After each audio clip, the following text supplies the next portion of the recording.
kita itu harus melihat apa yang kita miliki sebagai tanah ini sebagai tanah untuk seluruh rakyat.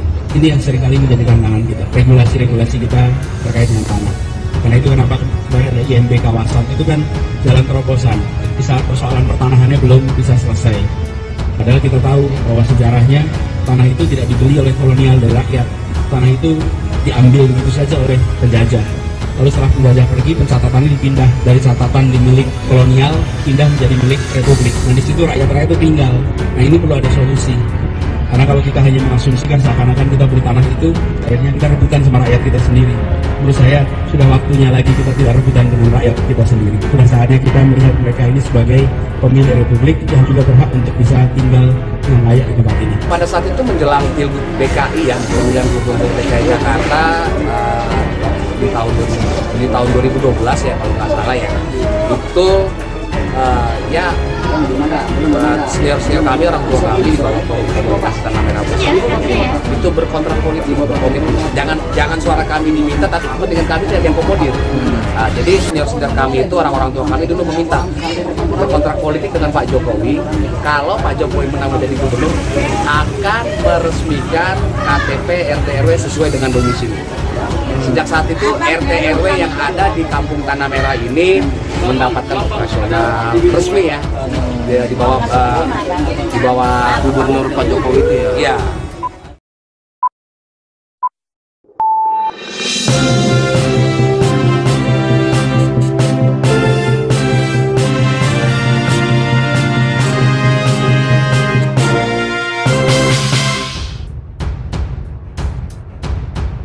Mantan Gubernur DKI Jakarta Anies Baswedan diserang oleh berbagai pihak lantaran dianggap yang gerok kebakaran depo Pertamina Pelumpang.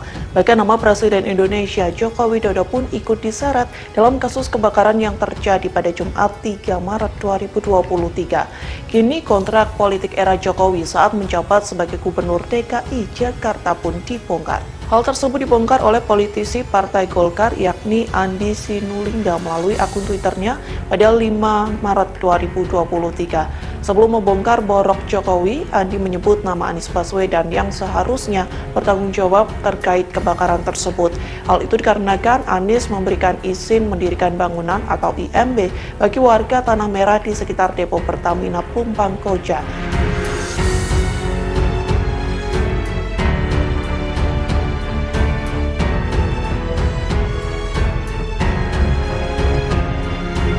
Regulasi soal tanah, kita itu harus melihat apa yang kita miliki sebagai tanah ini sebagai tanah untuk seluruh rakyat. Ini yang seringkali menjadi tantangan kita, regulasi-regulasi kita terkait dengan tanah. Karena itu kenapa kemarin ada IMB kawasan, itu kan jalan terobosan di saat persoalan pertanahannya belum bisa selesai. Padahal kita tahu bahwa sejarahnya tanah itu tidak dibeli oleh kolonial dari rakyat. Tanah itu diambil begitu saja oleh penjajah. Lalu setelah penjajah pergi, pencatatannya dipindah dari catatan di milik kolonial pindah menjadi milik republik. Nah di situ rakyat-rakyat itu tinggal. Nah ini perlu ada solusi. Karena kalau kita hanya mengasumsikan seakan-akan kita beli tanah itu, akhirnya kita rebutan sama rakyat kita sendiri. Menurut saya sudah waktunya lagi kita tidak rebutan dengan rakyat kita sendiri. Sudah saatnya kita melihat mereka ini sebagai pemilik republik yang juga berhak untuk bisa tinggal dengan layak di tempat ini. Itu salah satu PR-nya. Banyak regulasi-regulasi kita yang harus lebih bernuansa keberpihakan kepada mereka yang kecil, pada mereka yang... Kemudian Andi curiga ada gerakan masif yang sengaja ikut menyalahkan warga. Padahal musibah tersebut merupakan kesalahan teknis yang dilakukan pihak Pertamina. Ujungnya oknum-oknum yang disebut Andi sebagai buzzer dianggap tak memiliki empati. Sebaliknya Andi menuturkan mereka justru mempolitisir musibah. Politisi Golkar ini juga membongkar dokumen lama pada saat Jokowi hendak maju di Pilgub DKI Jakarta. Dokumen lama itu berisi kontrak politik Jokowi dengan warga Tanah Merah. Kontrak itu berisi janji Jokowi terkait melegalkan perkampungan yang selama ini dianggap ilegal. Jokowi pun berjanji tidak akan menggusur pemukiman kumuh, sebaliknya ia akan menatanya agar menjadi lebih baik. Bang, warga di sini KTP-nya itu udah DKI bang.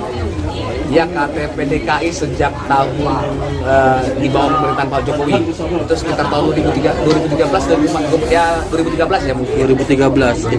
Berarti sebelum 2013 memang KTP-nya bukan asli sini ya? KTP kita itu dulu ya karena nggak ada RT RW-nya juga nggak resmi, KTP kita itu ya numpang di luar segala macam, tidak sesuai dengan domisili tempat tinggal kita sendiri. Nah, terus akhirnya apa yang dijanjikan Pak Jokowi ketika datang kemarin pada saat itu? Oh ya, pada saat itu menjelang Pilgub DKI yang pemilihan gubernur DKI Jakarta di tahun 2012 ya kalau nggak salah ya, itu ya senior kami, orang tua kami di bawah Forum Komunikasi Tanah Merah Bersatu itu berkontrak politik. Jangan suara kami diminta, tapi kepentingan kami tidak diakomodir. Jadi senior kami itu, orang tua kami dulu meminta berkontrak politik dengan Pak Jokowi.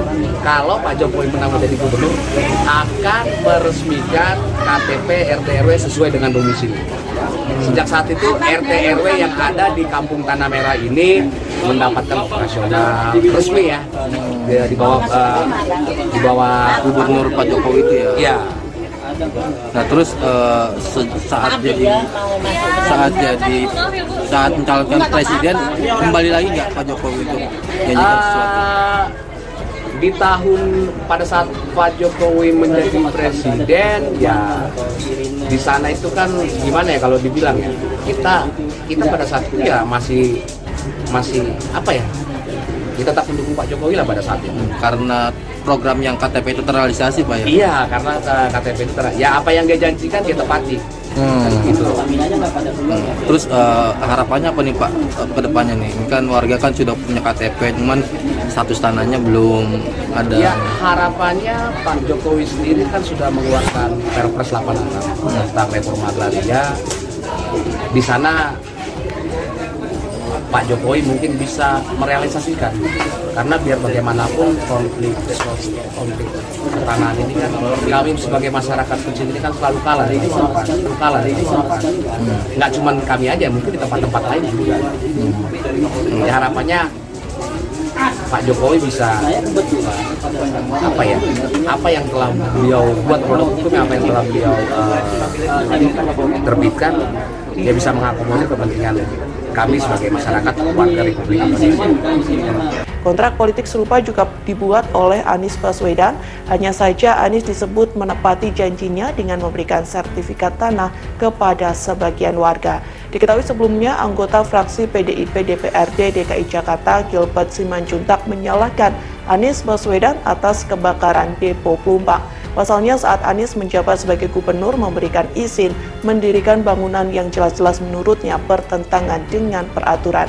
Anggota Komisi B DPRD DKI ini mengatakan sejatinya lahan tersebut adalah milik Pertamina yang ditempati warga.